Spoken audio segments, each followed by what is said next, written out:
Mga kababayan, magandang araw sa inyong lahat. Ngayong araw, nais kong yakapin natin ang isang pamana na hindi dapat natin makakalimutan o hindi dapat natin makalimutan. Ang pamana ni Pangulong Ramon Magsaysay. Ang lalaki kilala bilang tagapagtaguyod ng masa. Noong kanyang panunungkulan mula 1953 hanggang 1957, ipinakita niya sa atin na ang tunay na pamumuno ay nagsisimula sa pag-alala ng kapakanan ng mga karaniwang Pilipino. Hindi siya nakaupo lamang sa Malacanang. Lumakad siya sa mga baryo, nakipag-usap sa magsasaka, nakinig sa mga hinahing ng mga manggagawa, at ginawa ang lahat para tiyakin ang bawat isa ay may pagkakataong umunlad. Paano niya ba ito ginawa? Sa pamamagitan ng batas na tunay na nakatulong sa bayan. Narito ang ilang mahalagang batas na kanyang ipinatupad. Una, ang Batas Republika BLG 1160 noong 1954.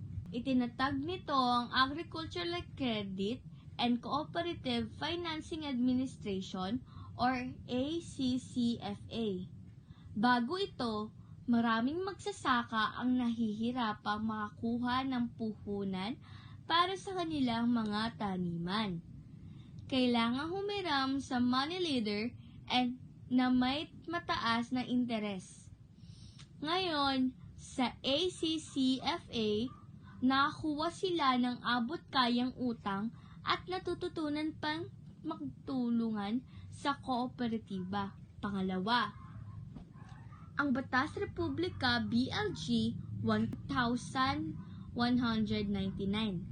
noong 1954 o ang batas sa pagsasaka ng mga uling gihit.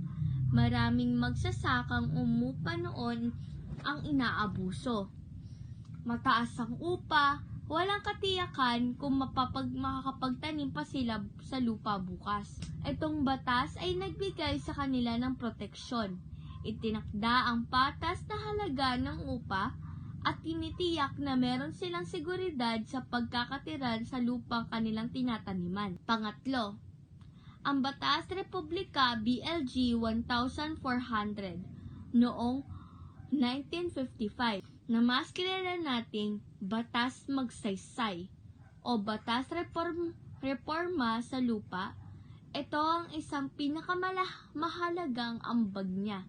Pinahintulutan ang gobyerno na kumuha ng malalaking lupa pang-agrikultura mula sa pribadong may-ari para ipamahagi sa mga walang lupa.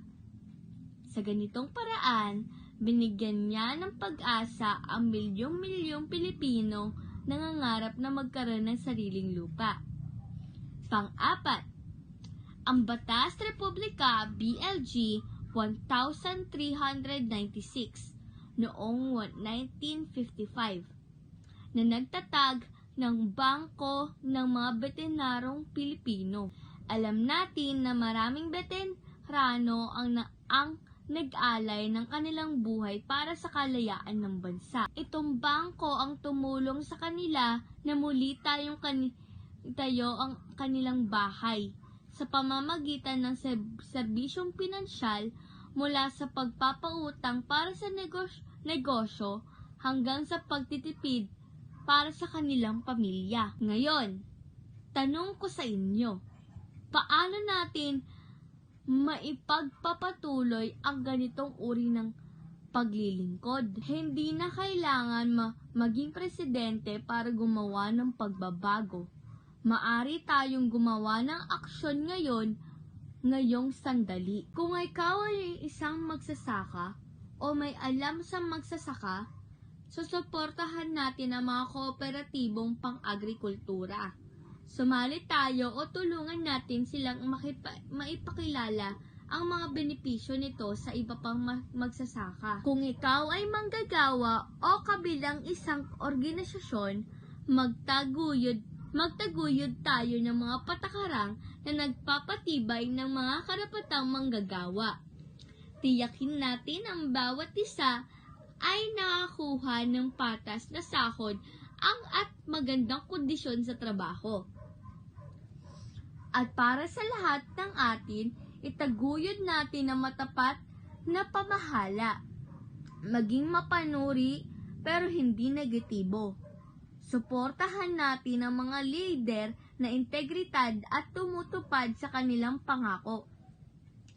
Makikiisa tayo sa mga programa na nagpapanatili ng transparency sa lahat ng antas ng gobyerno. Mga kababayan, hindi lamang natin ginugulita ang buhay ni Pangulong Magsaysay.